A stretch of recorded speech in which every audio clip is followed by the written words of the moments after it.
7 నెలల సుదీర్ఘ విరామం తర్వాత స్టార్ క్రికెటర్లు విరాట్ కోహ్లీ, రోహిత్ శర్మ బరిలోకి దిగబోతున్నారు. అంతేకాదు సారథిగా శుభ్మన్ గిల్ ఆధ్వర్యంలో భారత వన్డే జట్టు తమ ప్రస్థానాన్ని ఆరంభించబోతోంది. ఈ నేపథ్యంలో టీమిండియా ఆస్ట్రేలియా పర్యటన అత్యంత ప్రాధాన్యం సంతరించుకుంది.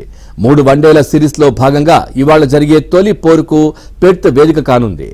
వెటరన్ విరాట్, రోహిత్లకు ఇదే ఆఖరి ఆసీస్ పర్యటన కావచ్చన్న వార్తలు వినిపిస్తుండటంతో వీరి ఆటను తిలకించేందుకు ఇరు జట్ల అభిమానులు భారీగా ఆ స్టేడియానికి తరలిరానున్నారు.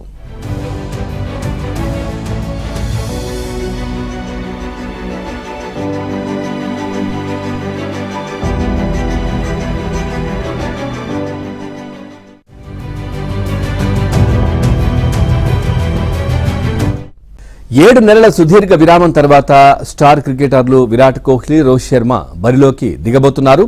అంతేకాదు సారథిగా శుభ్మన్ గిల్ ఆధ్వర్యంలో భారత వన్డే జట్టు తమ ప్రస్థానాన్ని ఆరంభించబోతోంది.